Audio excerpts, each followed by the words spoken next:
So my question to you is, are you living in your life right now? Are you living more from the head or from the heart?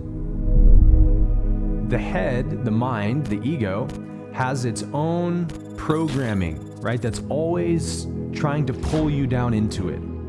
The mind is always trying to capture your attention, and it works on autopilot. The moment your conscious mind takes off into a thought, it lets go of the wheel, the autopilot takes over. It turns out this is very negative. Forget all other spiritual practices for a while. Sweep that away from your mind and make this your one practice.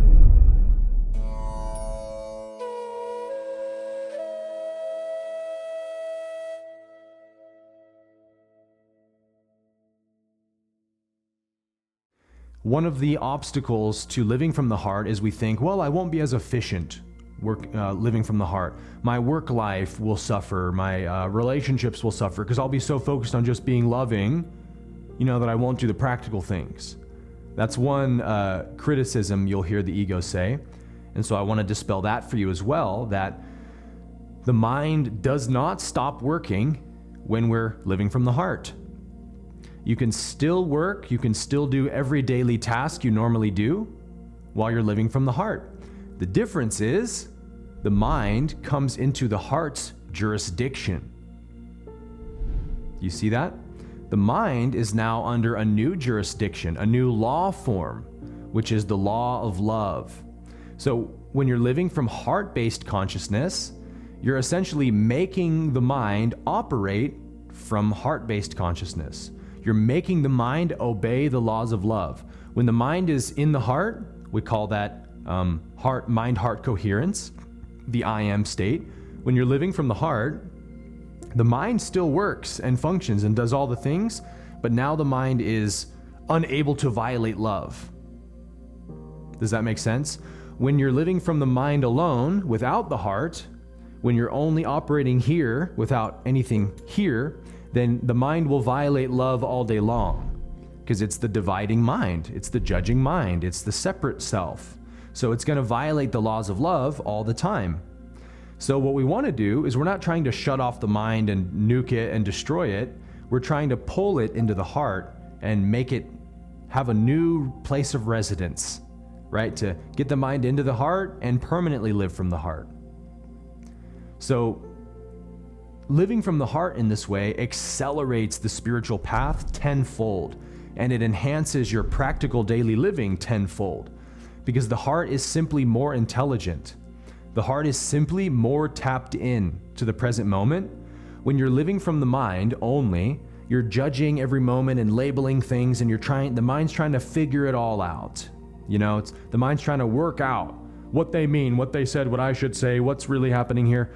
And all it can know is its own judgments.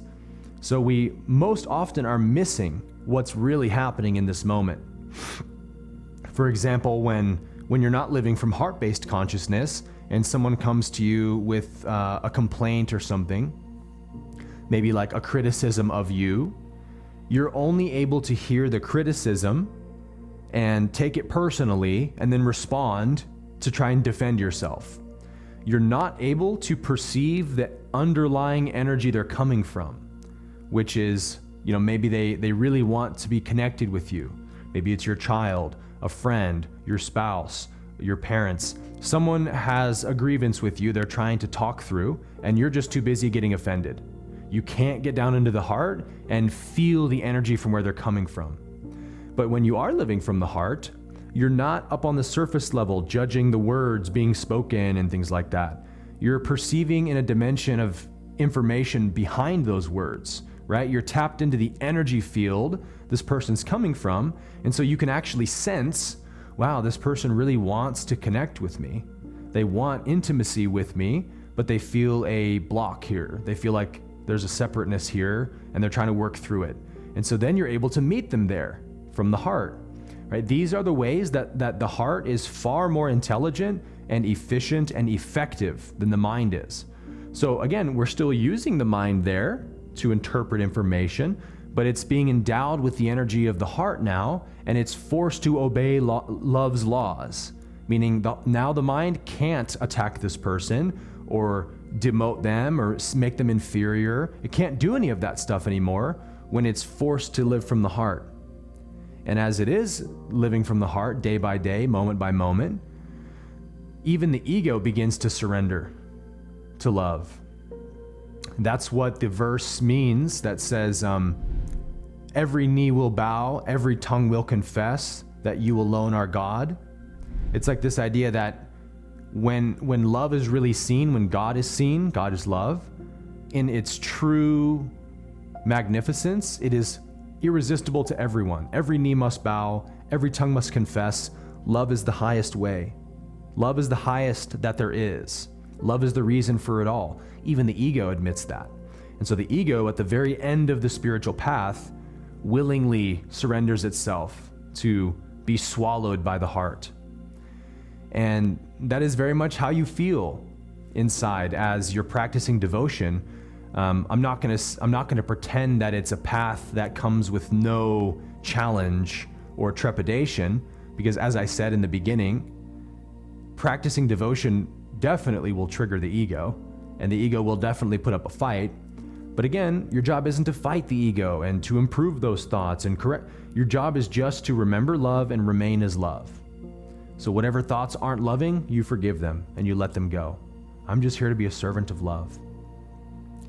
This is the path of Christ consciousness, right? This was clearly Jesus's path of connecting to God, connecting to love, because it says Jesus often withdrew to the wilderness to pray, which was an Essene practice, by the way. Essenes, the mystical Jews from the first century. Withdrawing to the wilderness or to isolation or, to the forest or something to connect with God was a normal Essene ritual. And it says Jesus often withdrew to the wilderness. That tells me his path was awareness of the Father, abiding as the awareness of love. And so sometimes you need isolation to do that. Sometimes you do need to kind of step away from the 3D world and just be with yourself. Spend time just in your home, in meditation, in prayer, in worship. Connect to love, bathing in love. But at a certain point, life is going to ask you to go out, right? And go to that party, attend that gathering, go to that work meeting, go to your job. And you're going to have to be in the world from the heart. And that's where the real development happens, in my opinion, because as we are determined to live from the heart in our daily life, the great teacher, the great guru of love begins revealing itself to you. Love begins to show you how to be loving in every situation. Because as we said, every moment contains love, and every moment is asking you to be in a loving relationship with something, with someone, yeah? And so as you do that, as you engage with loving relationships, here's the other reason why the path of the heart is vastly superior, is that it's a magnet for what we call grace. Grace, we could say, is like that divine power that orchestrates everything in the universe.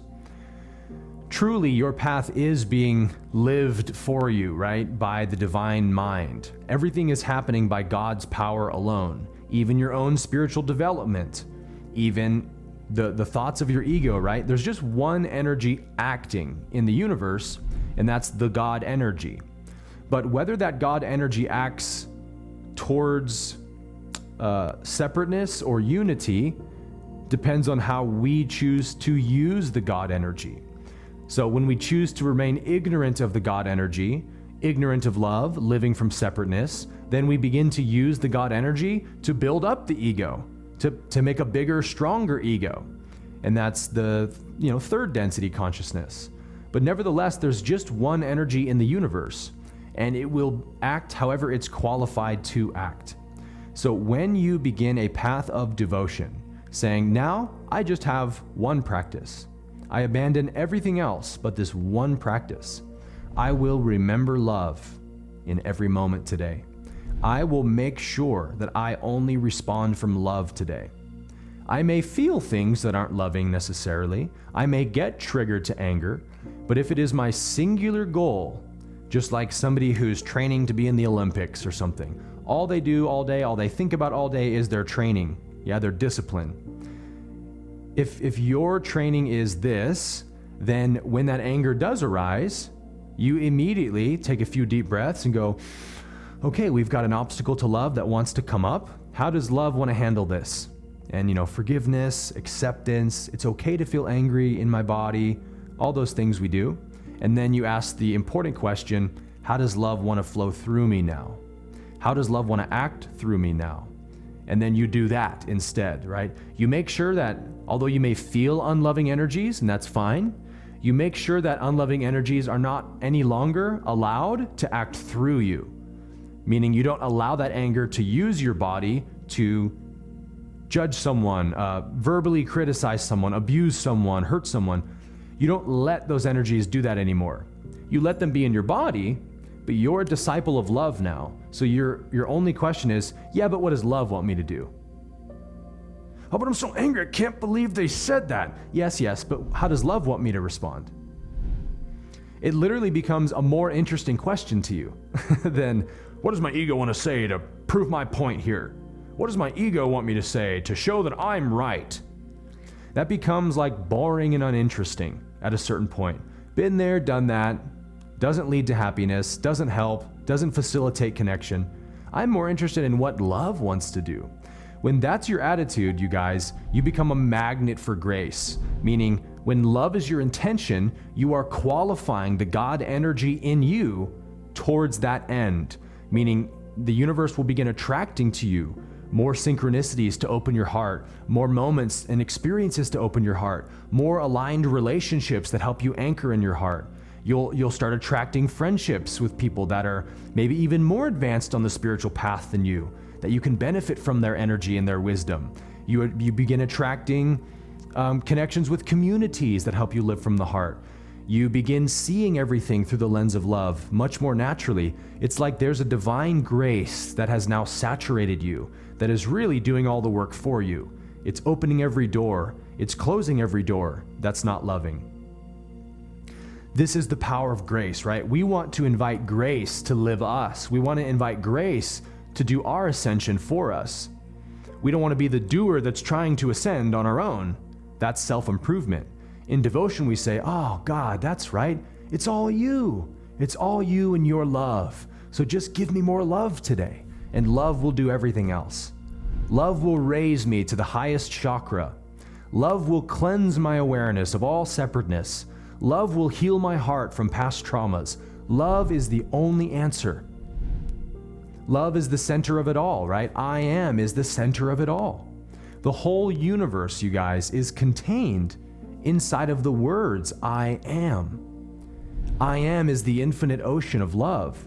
And so when you connect to that sense, I exist, I am, you'll feel a lovingness towards it when you connect to it. There's this kind of rapturous affection for the I am when you begin to fall in love with it. And that's when the practice of devotion has a new momentum.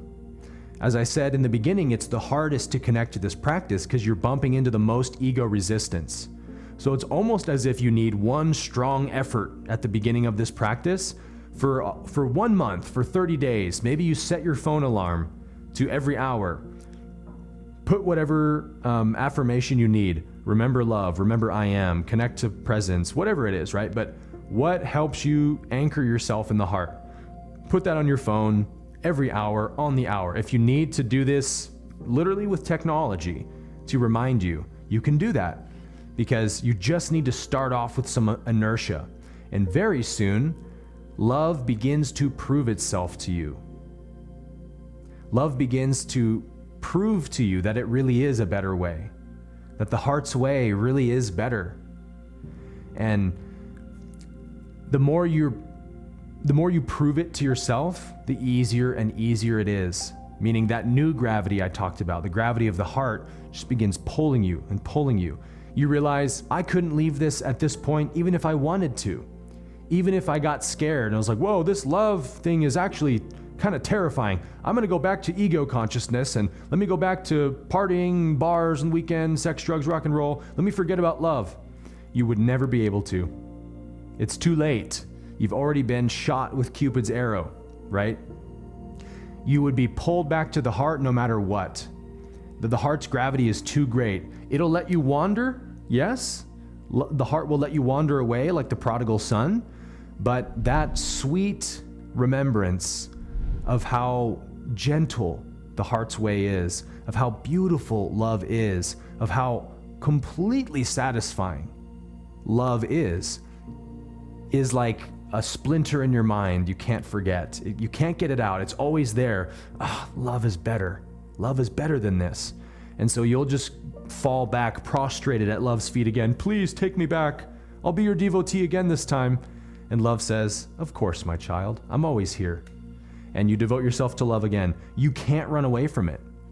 It's too late. So you might as well admit, you might as well accept the inevitable, that this is your path, and just go all in.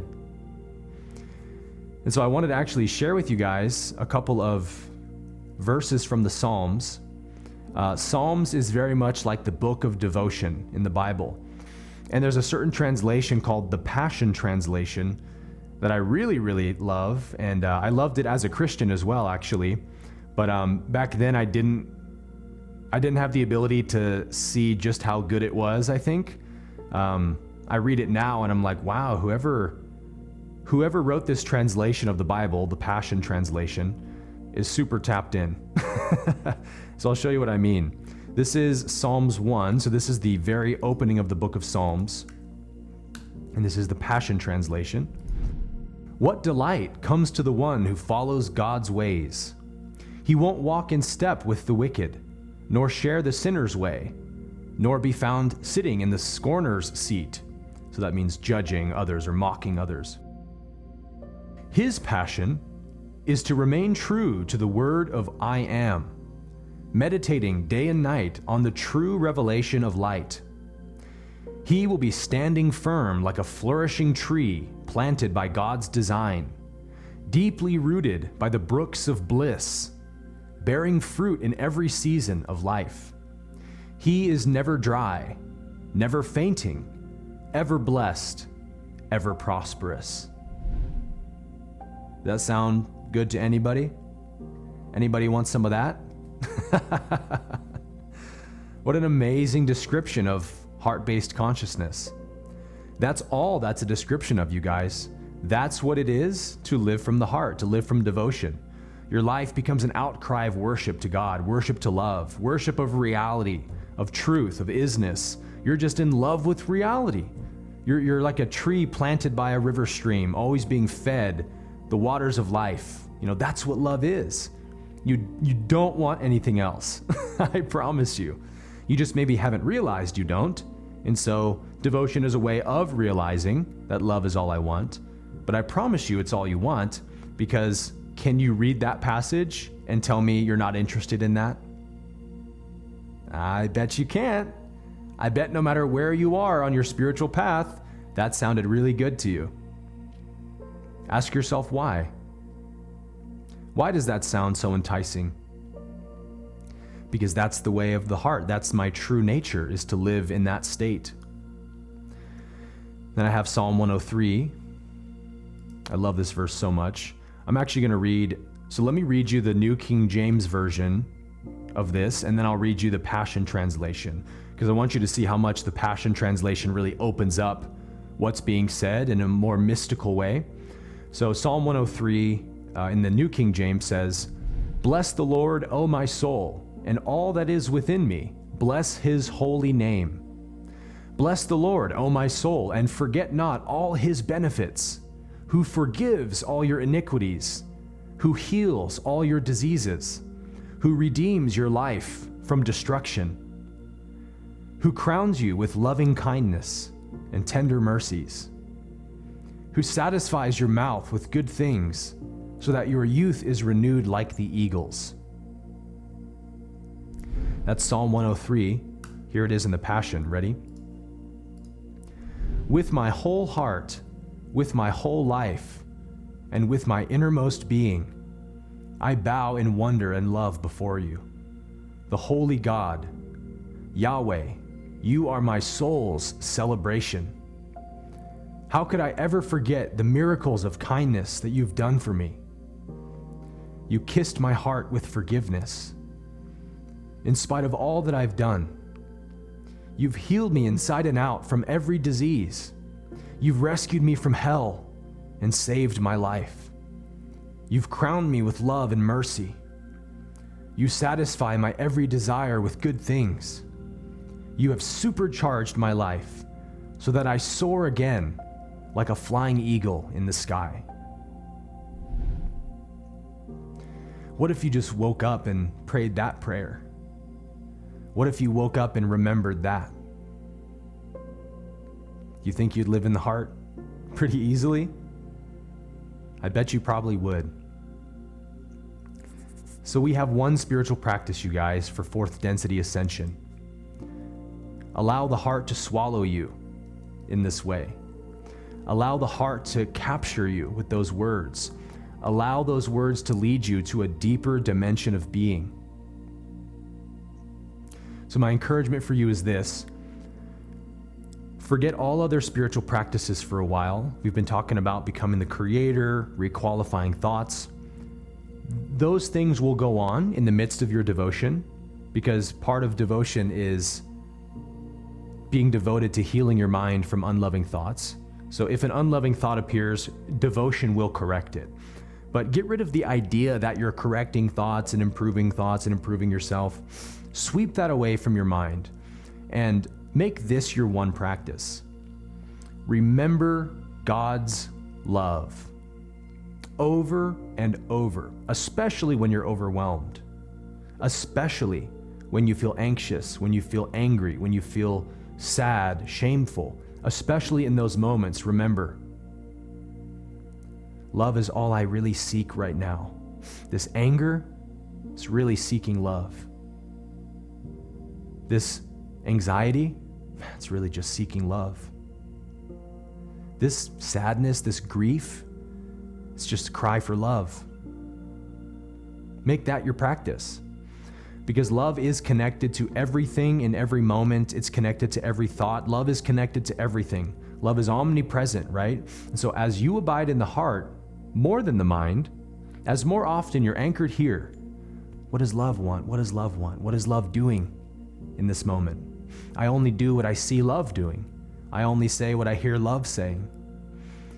As you surrender your whole life and being to love, remembering love, then you will prove to yourself that this really is all you want in life. Once in my past, I thought I was here to gain fulfillment in the world. Once I thought I was a person living to get the approval of others and to accomplish great things and to experience lots of pleasure. And now I know I'm just here for love. Remember love all day long. Invoke love in every experience possible, and you will come to see just how easeful, how intelligent, how powerful, how gracious, and how beautiful is the way of the heart. The heart's way is better. But who's going to prove that to you if not you?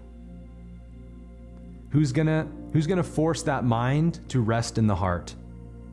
Come here, mind, let's rest a while on the white sands of love. And let's just relax for a while. But I have to do this and I have to do that. That's okay, we'll do it together. Let's just be here now. Okay, I guess I can do that. I can just be aware of love and that's good enough. Yeah, it is good enough. Yeah, actually, it doesn't feel so bad. It doesn't, does it? It actually feels better than anything.